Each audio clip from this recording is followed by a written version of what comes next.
Alright, so before we get started, I wanted to give you guys kind of a little background about what's going on here. Previous video, we were out recording the Beta X-Trainer versus the KTM 300 review, and you know, it was getting like super hot. I think it was about 12 noon, 1 o'clock at this point. We had temperatures feeling like over 100 degrees, and we both have water with us and everything, but we went through it super quick. But Jack was actually having an endurance issue. He had never done a trail this hard before. We had a 20-minute break in between coming down a hill and going back up the same hill. The heat and humidity was really getting to him, and this was actually the first time I'd ridden with him, so I didn't know how far his endurance was, what his medical and physical limits were. And this actually got kind of scary for me because I was worried about him.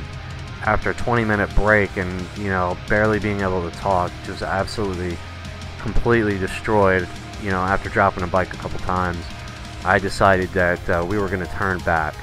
We are taking the kind of short loop back. If I refer to when I first started riding, even when I did my trip at the Moto Cove, where I got myself into trouble. The reason why that trip turned bad was because we didn't turn around when we could. When you've never done something like this before, it really takes a lot out of you. And even for me, you know, this is definitely my exercise for the day. Or week rather, really. This stuff is tough. Really tough. This is an expert loop designed by people who race, and some of them are A-class riders.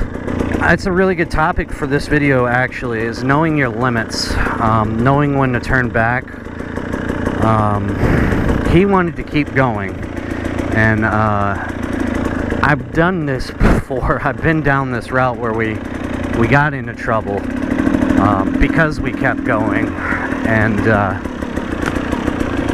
you just gotta realize that, you know, everybody has limits. I have limits. You know, when I was racing VCHSS, you know, my last race, they flagged me for a third lap. 2 laps, I was done. I was so done. I was done for I felt it even a week and a half later. I was so done. I still felt done. So knowing your limits and accepting them is really not a bad thing at all. As a matter of fact, it'll save you from a lot of trouble, because you when you get really tired, when you lose all your stamina, you tend to make mistakes. Simple things that would be easy normally are extremely hard. Last fall, approximately a year ago, I did this loop, and it took me hours. It's like a 12 or 14 mile loop. It took me several hours to do, and many breaks. Some of the breaks were 15-20 minutes, and that was after years of riding. So that'll give you an idea of how tough this particular loop is. And I know on camera it doesn't look very hard, but you gotta believe me, it actually is. There's a lot of unseen things in this trail here, a lot of unseen obstacles that aren't picked up on the GoPro. The main culprit of losing all of your endurance is falling. When you fall off a couple times, you have to pick the bike up and get it unstuck. That really kills your energy. I remember when I had the DR650, I would get it stuck all the time. And I'd be riding around for 20 or 30 minutes on some open stuff, nothing like this, and I would get it stuck, and it took everything, literally everything I had to get it out, and I was barely able to make it back on a lot of those rides because the bike was so heavy and I had very little endurance. So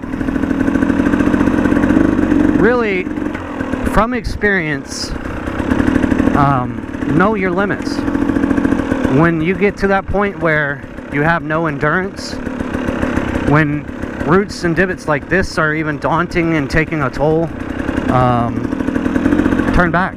If you decide that you have to turn around, how do you know which way you're going? Look down on the ground here. You can see tire tracks, fresh tire tracks. We came this way. Little signs, you know, like a broken twig here and there, stuff like that. I don't hear a two-stroke.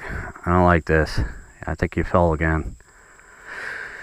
See, if we wouldn't have turned back, we got 3/4 mile to go on this trail, and then an intermediate trail, which is another mile. So we got 1 3/4 miles to go. And I worry about him because I don't know how he is physically. And for you more experienced riders, I do have something to say. It was actually my idea to turn back. Recognize the signs of rider fatigue. It can be life-threatening. So definitely take into consideration, if you're a more experienced rider, keep a lookout, please. And there's nothing, no offense to the non-experienced riders, it's just,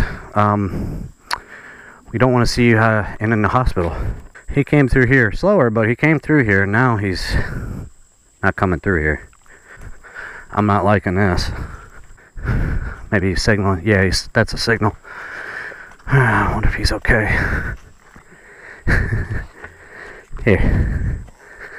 Let me see. I got it.